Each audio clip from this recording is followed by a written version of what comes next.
Jokes विनोद. तुम्हाला जर विनोद आवडले तर लाईक करा आणि तुमच्या मित्रमैत्रिणींना शेअर करा. बायको, कामाच्या वेळी पप्पी घेत जाऊ नका हो. बाजूला व्हा. आतून कामवालीचा आवाज. सांगा जरा, सांगा त्यांना. मी सांगून सांगून थकले मॅडम त्यांना. डॉक्टर, तुमचे 3 दात कसे हो तुटले? पेशंट, बायकोनं का नाही दगडासारखी भाकरी केलेली. डॉक्टर, खायला नकार द्यायचा मग. पेशंट, तेच तर केलं म्हणून तर दात पडलं ना. उन्हाळ्यात कितीही उसाचा रस, लिंबू पाणी, पुदिना, कैरीचं पन्ह आणि दह्या लस्सीचे सेवन केले तरीही थंडावा मात्र कधी मिळतो माहीत आहे का? जेव्हा आपली बायको शांत असली तरच जाणवतो. कारण अजूनही डोकं गरम करण्यात पहिला नंबर लागतो तिचा. आता पुढचा विनोद. भारतीय महिला एकाच वेळी किमान 10 कुटुंबांचे तरी टेन्शन घेऊन जगते बघा.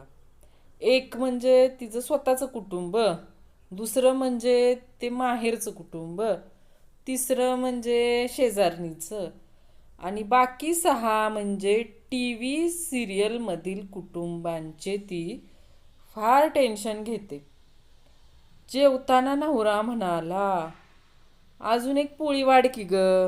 बायको म्हणाली, अहो पोळ्या संपल्या. नवरा रागानं म्हणतो तिला, अशा कशा संपल्या ग पोळ्या? काम हे. बायको जास्त रागाने म्हणाली, जसं काल दुसरी साडी घेण्यासाठी तुमचं पैसे संपलेलं का नाही, तशा पोळ्या पण संपल्यात बघा. बायको, मी काय म्हणते? नवरा, बरोबर आहे तुझं. बायके, अरे चा, अजून काम मी काहीच बोलले नाही व तुम्हाला. नवरा, काय फरक पडतो ग त्याचा? तरीही तुझंच बरोबर असतं ग बाई. एस टीचं का नाही जसं अर्धं तिकीट झालंय का नाही, तसं विमानाचं पण व्हायला पाहिजे. तसं झालं तर बाहेरचा देश फिरून येईन म्हणते. लंडन, पॅरिस, युरोप, कॅनडा आणि अजून बरेच देश आहेत. थोडं तिकीट कमी झालं पाहिजे विमानाचं. माझ्या पूर्ण घरात 8 बल्ब आणि 3 ट्यूबलाईट आहेत. तरी बायको म्हणते, तुम्ही मला आजपर्यंत का नाही अंधारातच ठेवलंयसा बघा. काय बोलायचं आता बायकोला. स्वारगेटवर मुंबईची मुलगी आपल्या कॉलेज स्टाईलमध्ये तुच्छतेने कंडक्टरला विचारते, अहो कंडक्टर, हे डबडं केव्हा हलणार इथून? कंडक्टर अदबीनं सस्मित कंडक्टर म्हणाले, कचरा भरल्यानंतर लगेचच. तात्पर्य, महामंडळाच्या कंडक्टरचा का नाही नादच करायचा नाही बघा.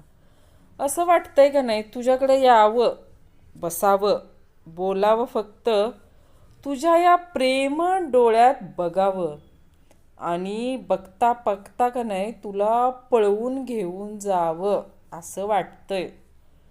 काट्यानं काटा निघतो. हे ऐकून मला असं वाटलं की सर्दी जाईल म्हणून मी आईस्क्रीम खाल्लं. पण आता मला सर्दी, खोकला, ताप आला आहे. कशानं निघतोय काट्यानं काटा? इकडे पगार पुरत नाही म्हणून जिंदगीच्या पिपाण्या झाल्यात आणि मंडळाची पोरं शेठ, अध्यक्ष आणि आधारस्तंभ साहेब म्हणून हाका मारतात. त्यांना काय माहिती? नेहमी का नाही हंतरून पाहून पाय पसरावे, नाही तर लय डास चावतात बघा. पुढचा काय आहे विनोद. खरे भाग्यवान तेच मुलं मुली असतात जे किती पण खातात पण का नाही जाडच होत नाहीत बघा. आता बघूया नेक्स्ट विनोद. तुझ्या लग्नात का नाही मी भात वाढू की अंतरपाटाच्या पलीकडे उभा राहू सांग? ती गुलाबजामाच्या का नाही भांड्याजवळ उभा राहा. डबल कोणाला द्यायचा नाही बरं का, आत्ताच सांगते. पृथ्वीला जर सासू सासरे असते तर तिलाही रोज बोलणी खावी लागली असती. 24 तास फिरत असती का नाही बया. म्हणून आजकालचे भिकारी असेही भीक मागू लागले आहेत बरं. एक भिकारी बागेत झोपलेला असतो आणि त्याच्या बाजूला एक ताट आणि एक छोटासा फलक ला एक छोटासा फलक लिहून ठेवलेला असतो. त्या फलकावर लिहिलेलं असतं, कृपया पैशाची नाणी ताटात फेकून येतील, शांतता भंग करू नये.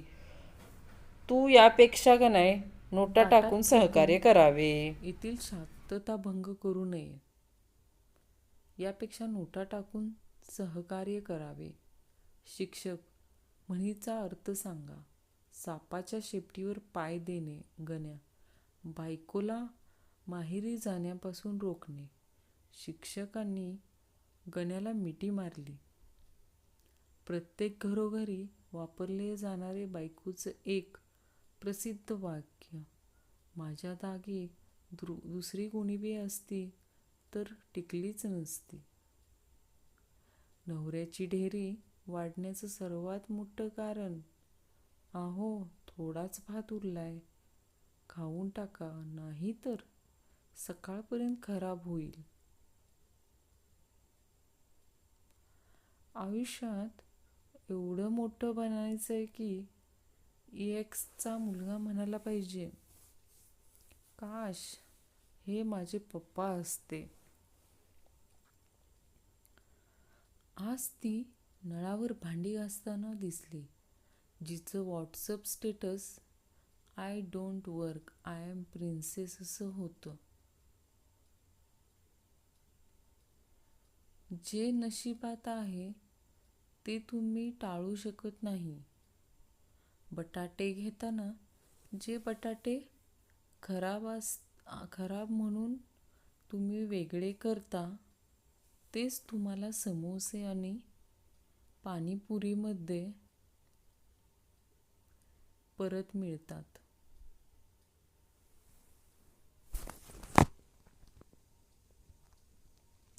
विज्ञानाने अजून थोडी मेहनत घेतली तर